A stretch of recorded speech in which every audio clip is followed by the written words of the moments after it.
Welcome to the Nevis Newscast for Wednesday, December 6, 2023. I'm Donis Wilkinson Keynes. The Nevis Island Administration on Monday evening, December 4th, hosted the first in a series of consultations with the general public and the stakeholders on the proposed plans for the upgrade and expansion of the Vance W. Amory International Airport. The session was moderated by the Honorable Alexis Jeffers, Special Advisor to the Office of the Premier on Investment Matters. We are starting the process this evening in terms of laying out what will be involved, and of course over the next couple of months we should get to the end of the consultations and of course roll out a design to the Nevisian public. Now, what is envisaged from this project is that we're hoping that with the development to come, we will see an increase in airlift, one.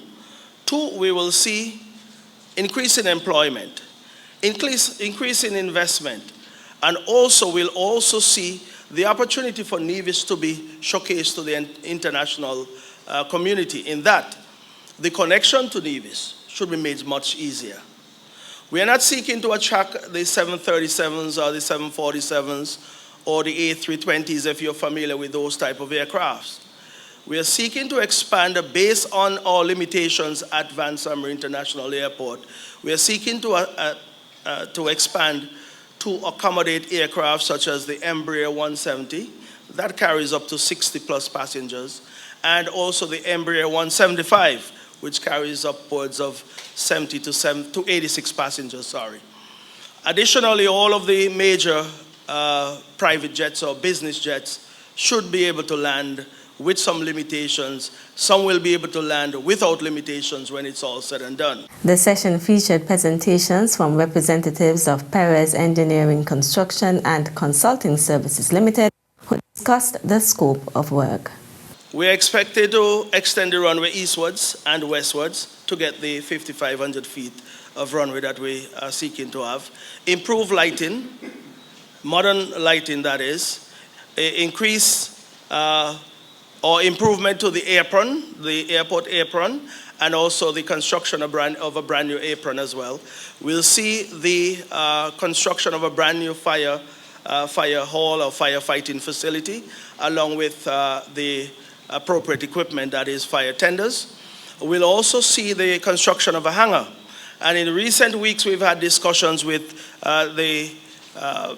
with persons who are looking at possibly bringing a flight school here to the island of Nevis. All that we believe will be a part of this development when it's all said and done. Additionally, I did speak about refuelers. We are also seeking to construct a fuel farm, because that is where we believe NASPA would be able to make quite a bit of revenue, or generate quite a bit of revenue. Additionally, we are also seeking to upgrade and expand the parking area, that is the parking lot. There will be also the realignment of the island's main road. As it is currently, that particular stretch of road will no longer be accessible. In that area would form part of the overall airport facility. Jeffers and the representatives of Perez Engineering Construction and Consulting Services also fielded questions from the audience. The public consultation on the Vance W. Amory International Airport Expansion Project can be viewed in its entirety on Nevis Newscast YouTube channel. St. Kitts and Nevis hosted a pivotal citizenship by investment CBI luncheon on December 3rd on the sidelines of the United Nations COP28, welcoming global partners, agents, and potential investors. Prime Minister the Honorable Dr. Terence Drew emphasized the integrity of the program is priority, detailing pivotal changes such as mandatory interviews and stringent due diligence checks, aligning with both national regulations and global best practices. As the Minister of Citizenship and Immigration, the Prime Minister also underscored the international recognition garnered, which he said is due to his administration's commitment to exceptional due diligence standards. He outlined the unveiling of new regulations in July, reaffirming the nation's resolve to uphold premium service standards. Prime Minister Drew expressed optimism and a commitment to continually reassessing and refining regulations. Furthermore, he articulated a vision beyond mere security, aiming to pioneer a CBI program that contributes multifaceted benefits to the nation. Still to come. You are the people who sometimes the guests would determine whether they come back or not, based on how you treat them. You are the ones they see first, most times, and a lot of times you're the ones they see last. We'll give you the details after this break. As a responsible taxpayer, you help to finance free health care at all health centers on Nevis. Thank you for putting country above self. This message was brought to you by the Inland Revenue Department, Nevis. Be a responsible citizen. Welcome back. The Ministry of Tourism on Monday, December 4th, held a training seminar for taxi and tour bus operators on Nevis. The refresher course for current taxi and tour bus operators included presentations on operational standards and policy for taxi operators by Permanent Secretary in the Ministry of Tourism, John Hanley, destination awareness and guest expectations by former CEO of the Nevis Tourism Authority, Greg Phillip, as well as the art of storytelling by educator and author Leonard Stapleton. Premier of Nevis, the Honorable Mark Brantley, reminded the taxi and the tour bus operators of the pivotal role they play in promoting Nevis as a tourist destination. Government, Ministry of Tourism, we see taxi operators as a partnership. If you do what you do well, whole of Nevis benefit and we benefit. If we do what we do well, you benefit and the whole of Nevis benefits as well. So, I really want to encourage each and every one of you.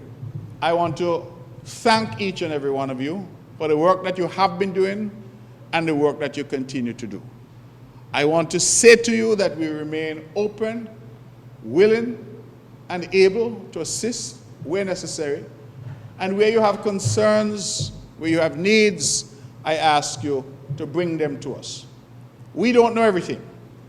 You are the ones out there on the front line. You hear the guests.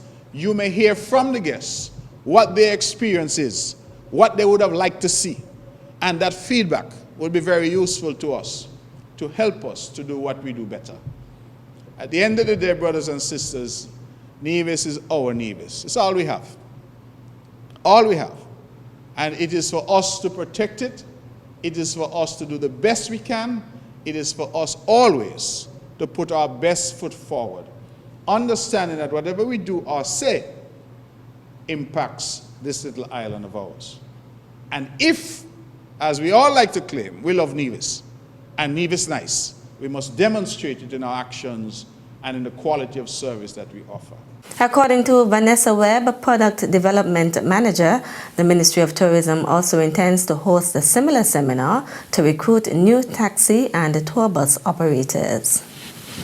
The Charlestown Primary School is the winner of the 2023 St. John's Community Improvement Club SJCIC Inter-Primary Schools Quiz Competition. The annual quiz tests the students' knowledge of language arts, science, social studies, and mathematics. Represented by Brianna Alexander and Kashni Keynes, the Charlestown Primary School accumulated a total of 65 points of a possible 70 points. The Ivor Walters Primary School, represented by Kyla Williams and Lemaya Charles, placed second with a total of 55 points, while the Elizabeth Pemberton Primary School, represented by Kelvin Wilkin Jr.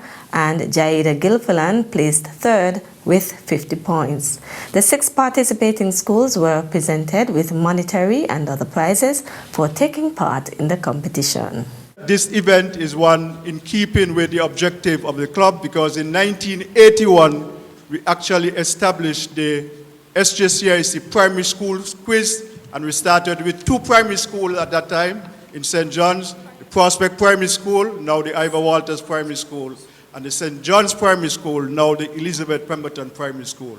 We expanded it to the Gingerland Secondary School, and later on the quiz became the quiz became so successful and attractive that other primary schools expressed an interest, and we expanded it to the entire country. And I want to say a special thank you to the Nevis Cooperative Credit Union and the Education Department for the collaborative effort and the partnership with SJCIC, and that speaks to the motto of the club, which says, work together for the better. We continue to work together with these entities to ensure that our students are well educated, and I want to say a thank you to the teachers who would have helped the students and as well as the students. Alsted Pemberton, president of the St. John's Community Improvement Club, the SJCIC Inter-Primary Schools Quiz Competition is sponsored annually by the Nevis Cooperative Credit Union. That's it for this edition of the Nevis Newscast. On behalf of all of us here at the Department of Information, thank you for viewing.